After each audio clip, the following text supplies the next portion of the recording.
नमस्कार आप सभी को बहुत बहुत स्वागत है एक बार फिर से आप सभी का आपके अपने यूट्यूब चैनल आन्या एकेडमी में। एलटी ग्रेड जीडीसी मुख्य परीक्षा के दृष्टिकोण से आज का जो ये हमारा विशेष सत्र है वह कहानी विधा पर केंद्रित है। उसी श्रृंखला को आगे बढ़ाते हुए आज हम कहानी विधा पर केंद्रित चार महत्वपूर्ण प्रश्नों को देखेंगे। तो देखिए, हम महज प्रश्नों को हल नहीं करेंगे बल्कि यह सीखेंगे कि आपके मेंस की कॉपी में एक प्रामाणिक और गंभीर उत्तर कैसे लिखा जाता है, भूमिका से लेकर निष्कर्ष तक। तो आज हम नई कहानी, समकालीन विमर्श और जादुई यथार्थवाद के सभी आयामों को डिकोड करने वाले हैं। चलिए इस सत्र को शुरू करते हैं। और आज के विशेष सत्र का आपका पहला प्रश्न है कि नई कहानी आंदोलन के उद्भव के सामाजिक आर्थिक कारणों पर प्रकाश डालते हुए इसके केंद्रीय यथार्थ को स्पष्ट कीजिए। तो इसकी जो भूमिका है वो आप इस तरह से लिख सकते हैं। हिंदी कहानी के इतिहास में 1956 ईस्वी के आसपास नई कहानी आंदोलन का उभार महज एक साहित्यिक मोड़ नहीं बल्कि स्वाधीन भारत के गहरे सामाजिक आर्थिक बदलावों की तार्किक परिणति था। यह आंदोलन पूर्ववर्ती प्रेमचंद्र युगीन आदर्शवाद और प्रगतिवाद के पूर्व निर्धारित वैचारिक आग्रहों को खारिज कर अपने समय के भोगे हुए यथार्थ को प्रामाणिकता के साथ व्यक्त करने का एक युगांतकारी प्रयास था। अब यहाँ पर आपने भूमिका लिख लिया, उसके बाद अब हेडिंग लिखेंगे और हेडिंग के अंतर्गत फिर आप अपने उत्तर को पॉइंट्स में लिखना शुरू करेंगे। तो इसकी हेडिंग है उद्भव के सामाजिक आर्थिक कारण। नई कहानी के जन्म के पीछे निम्नलिखित प्रमुख युगीन परिस्थितियाँ सक्रिय थी। पहला, नेहरूवादी विमर्श से मोहभंग, अर्थात स्वतंत्रता के बाद आम आदमी ने जिस खुशहाली की कल्पना की थी वह 1950 के दशक तक आते आते बेरोजगारी, भ्रष्टाचार और आर्थिक विषमता के कारण मोहभंग में बदल गई। दूसरा पॉइंट है तीव्र औद्योगिकीकरण और नगरीकरण।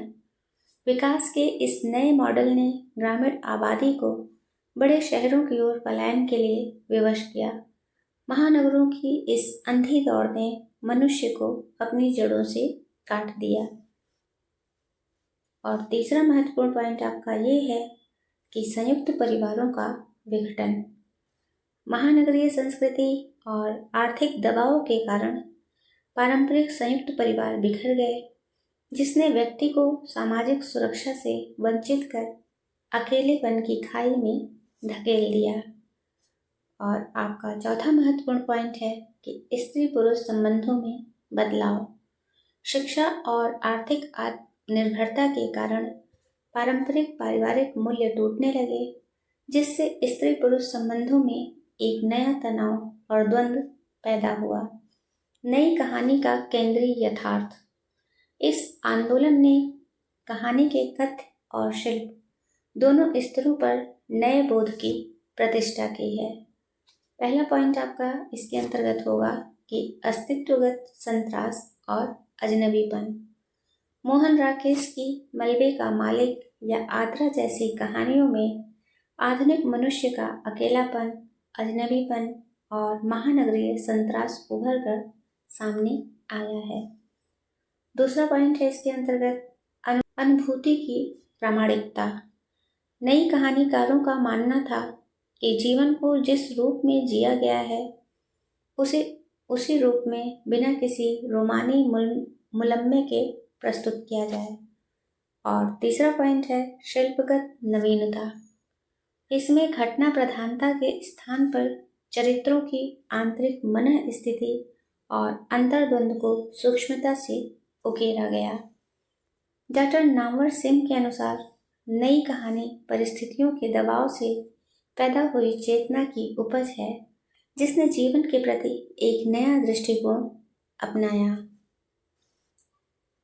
तो निष्कर्षतः कहा जा सकता है कि नई कहानी आंदोलन ने हिंदी कहानी को कल्पित आदर्शों के घेरे से बाहर निकालकर समसामयिक जीवन की कड़वी जमीन पर खड़ा किया।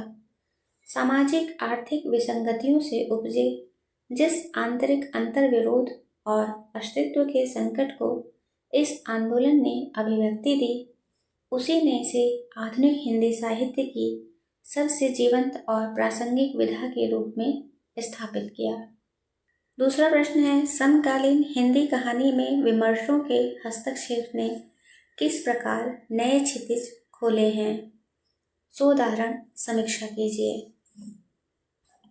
तो इसकी भूमिका आप कुछ इस प्रकार शुरू कर सकते हैं कि 1980 और 90 के दशक के बाद समकालीन हिंदी कहानी केवल अभिजात्य या मध्यम वर्गीय चेतना के घेरे से बाहर निकलकर अधिक समावेशी और बहुआयामी हुई। इसे उत्तर आधुनिक दौर भी कहा जाता है, जहां कहानी में हाशिए के समाज की तीव्र अनुभूतियों और विमर्शों ने प्रवेश किया। इस हस्तक्षेप ने कहानी के पारंपरिक ढांचे को तोड़कर उसे वैश्विक और सामाजिक यथार्थ के नए क्षितिज प्रदान किए। तो इसका जो हेडिंग है पहला, वो आपका ये है कि प्रमुख विमर्श और उनका साहित्यिक हस्तक्षेप। समकालीन कहानी को समृद्ध करने वाले मुख्य विमर्श निम्नलिखित हैं। तो देखिए, ये जो प्रश्न है इसमें अगर आपको दलित विमर्श, स्त्री विमर्श और आदिवासी विमर्श पर टिप्पणी लिखने वाले प्रश्न आ जाए तो आप वहाँ पर इसको लिख सकते हैं। अर्थात यह जो आपका दीर्घ उत्तरीय प्रश्न है, इसके अंतर्गत आपको 3 टिप्पणी वाले प्रश्न भी देखने को मिल जाएंगे, क्योंकि टिप्पणी आपको 50 से 60 शब्दों में लिखना है। तो पहला है दलित विमर्श, अर्थात अनुभूति की प्रामाणिकता। इसने हिंदी साहित्य की स्थापित सहानुभूति की संस्कृति को नकार कर स्वानुभूति को प्रतिष्ठित किया।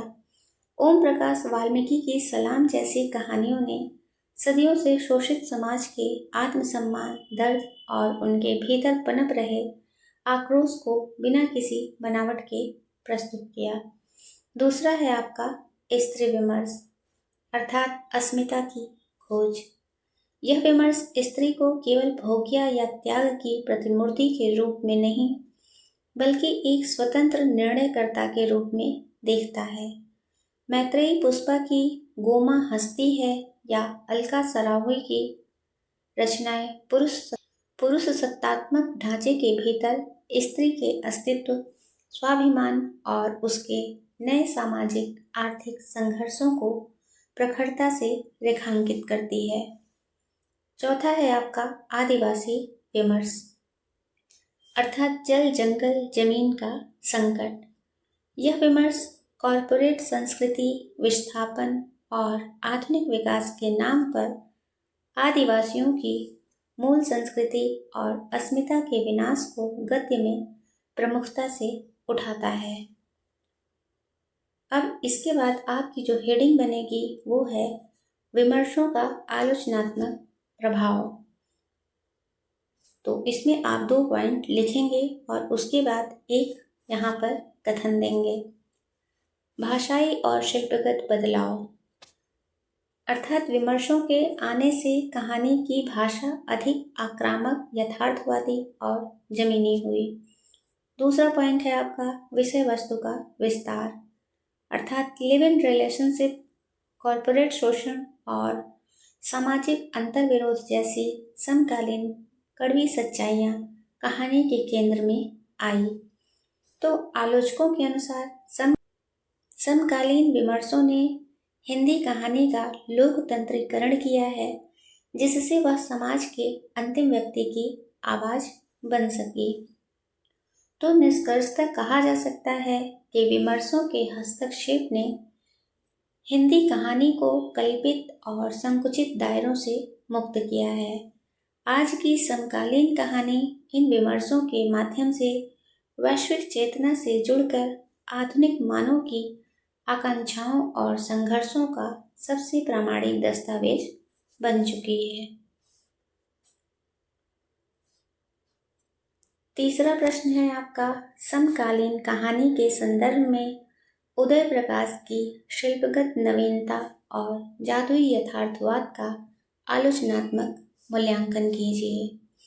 प्रश्न का जब आप एक आदर्श उत्तर प्रस्तुत करेंगे तो सबसे पहले भूमिका इस प्रकार लिख सकते हैं कि उत्तर आधुनिक हिंदी कहानी के परिदृश्य पर उदय प्रकाश एक ऐसे युग प्रवर्तक कहानीकार के रूप में उभरते हैं। कथ्य और शिल्प दोनों ही स्तरों पर अभूतपूर्व प्रयोग किए। उन्होंने लातिन अमेरिकी साहित्य की अत्यंत लोकप्रिय पद्धति जादुई यथार्थवाद को भारतीय कस्बाई और ग्रामीण परिवेश के क्रूर यथार्थ के साथ इस तरह घुला मिला दिया कि वह समकालीन तंत्र पर सबसे तीखा प्रहार बन गई। अब यहाँ पर आप पहले एक हेडिंग लिखेंगे कि जादुई यथार्थवाद और शिल्पगत नवीनता, और इस हेडिंग के अंतर्गत आप जो पॉइंट देंगे, उदय प्रकाश के शिल्प विधान की मुख्य विशेषताएं निम्नलिखित बिंदुओं के अंतर्गत समझी जा सकती हैं। तो अब इस हेडिंग के अंदर जो अब आप पॉइंट लिखेंगे ना, वो कुछ इस प्रकार लिखेंगे। पहला पॉइंट है आपका यथार्थ और फैंटेसी का मिश्रण। उनकी कालजयी कहानी तिरिच और पीली छतरी वाली लड़की में क्रूर सामाजिक राजनीतिक सत्य और डरावनी फैंटेसी का ऐसा कोलाज मिलता है जो पाठक को चमत्कृत भी करता है और सोचने पर मजबूर भी। दूसरा पॉइंट है आपका प्रतीकात्मकता। उनकी कहानियों में प्रतीक बेहद गहरे हैं। तिरिच केवल एक विषैला जीव नहीं है, बल्कि वह आधुनिक पूंजीवादी व्यवस्था, भ्रष्ट नौकरशाही और संवेदनहीन महानगरीय तंत्र का भयावह प्रतीक है, जो सीधे आम आदमी की मासूमियत और मानवीय संवेदनाओं का शिकार करता है। तीसरा पॉइंट है आपका किस्सा गोई और पत्रकारिता शैली का मिश्रण। वे अपनी कहानियों में रिपोर्टाज और संस्मरण की शैली का उपयोग करते हैं, जिससे काल्पनिक घटनाएं भी पूरी तरह प्रामाणिक और वास्तविक प्रतीत होने लगती है। तो अब यहाँ पर आप एक और भी हेडिंग लिखेंगे और उसके अंतर्गत लिखेंगे व्यवस्था के संकट का चित्रण। उनकी कहानियाँ उत्तर आधुनिक पूंजीवादी दबावों, न्याय व्यवस्था की विफलता और आम आदमी के भीतर व्याप्त अज्ञात और अदृश्य भय को उजागर करती है, जहां मनुष्य आधुनिकता के हिंसक तंत्र के सामने असहाय खड़ा दिखाई देता है। तो निष्कर्षतः उदय प्रकाश ने हिंदी कहानी के पारंपरिक ढांचे को बदलकर उसे एक नई बौद्धिक और कलात्मक ऊंचाई दी है। उनका जादुई यथार्थवाद महज कोई कलात्मक प्रयोग नहीं है, बल्कि वह समकालीन समय के क्रूर, हिंसक और अदृश्य यथार्थ को पकड़ने का सबसे मारक और प्रासंगिक औजार है। आइए अब जानते हैं इस विशेष सत्र का आखिरी प्रश्न। एक टोकरी भर मिट्टी से समकालीन कहानी तक की विकास यात्रा हिंदी साहित्य की सबसे जीवंत विधा का दस्तावेज है। इस कथन की पुष्टि कीजिए। तो इसकी भूमिका आप इस प्रकार लिख सकते हैं कि वर्ष 1901 में माधवराव सप्रे द्वारा रचित एक टोकरी भर मिट्टी और किशोरी लाल गोस्वामी की इंदुमती जैसी शुरुआती रचनाओं के सीमित फलक से शुरू होकर हिंदी कहानी आज वैश्विक चेतना और उत्तर आधुनिक जटिलताओं तक आ पहुंची है। 125 से अधिक वर्षों तक की यह विकास यात्रा प्रमाणित करती है कि कहानी अपने लचीलेपन और गतिशीलता के कारण हिंदी साहित्य की सबसे समृद्ध और जीवंत विधा है। और इसके अंतर्गत आपका जो पहला हेडिंग है वो ये है, विकास यात्रा के प्रमुख चरण। हिंदी कहानी ने समय के साथ अपने वैचारिक और शिल्पगत प्रतिमानों को निरंतर बदला है। और इसके अंतर्गत आप जब पॉइंट लिखेंगे तो सबसे पहला पॉइंट आपका आएगा प्रेमचंद्र युग अर्थात सामाजिक यथार्थ की शुरुआत।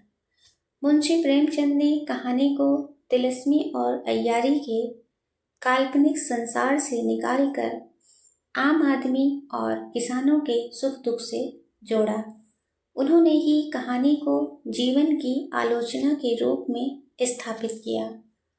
दूसरा पॉइंट है आपका उत्तर प्रेमचंद एवं मनोविश्लेषणवादी युग। तो ये जैनेन्द्र अक्के और इलाचंद जोशी ने कहानी के बाह्य यथार्थ को मनुष्य के अवचेतन मन और आंतरिक अंतर्द्वंद की ओर मोड़ा। तीसरा पॉइंट आपका है नई कहानी और समकालीन दौर। स्वतंत्रता के बाद मोहन राकेश कमलेश्वर से होते हुए आज उदय प्रकाश, ओम प्रकाश वाल्मीकि और मैत्रेयी पुष्पा तक कहानी ने महानगरीय संत्रास, लिव इन रिलेशनशिप, कॉरपोरेट शोषण और हाशिए के समाज के विमर्शों को पूरी प्रखरता से आत्मसात किया है। दूसरा पॉइंट आपका है विधा की जीवंतता के कारण। इसके अंतर्गत आपका पहला पॉइंट होगा अद्भुत ग्रहणशीलता। कहानी ने कविता या उपन्यास की तुलना में युगीन सत्य, राजनैतिक हलचल और सामाजिक विसंगतियों को सबसे तीव्र गति से अपने भीतर समेटा है। दूसरा पॉइंट है आपका घटना से चरित्र की ओर झुकाव, अर्थात यह समय के साथ केवल कहानी सुनाने के घेरे से निकलकर मनुष्य के अस्तित्वगत संकट का प्रामाणिक गद्य दस्तावेज बन गई है। तो निष्कर्षतः कहा जा सकता है कि एक टोकरी भर मिट्टी की मानवीय करुणा से शुरू हुई यह यात्रा आज के उत्तर आधुनिक वैश्विक संदर्भों को समेटे हुए अत्यंत व्यापक हो चुकी है। इसी गतिशील, परिवर्तनशील और ग्रहणशील स्वभाव के कारण हिंदी कहानी आज भी साहित्य की सबसे प्रासंगिक, लोकप्रिय और जीवंत विधा बनी हुई है।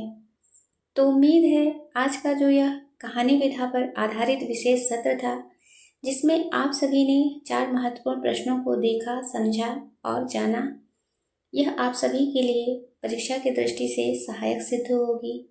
और अगर यह जो मेरा प्रयास है आप सभी को पसंद आया हो तो वीडियो को एक प्यारा सा लाइक कर दीजिएगा। चैनल पर नए हैं तो चैनल को सब्सक्राइब कर लीजिएगा, जैसे कि आने वाले सभी वीडियो के नोटिफिकेशन सही समय पर आप सभी को मिलते रहें। मिलते हैं इसी श्रृंखला को आगे बढ़ाते हुए अगले सत्र में। तब तक के लिए आप सभी का बहुत बहुत धन्यवाद।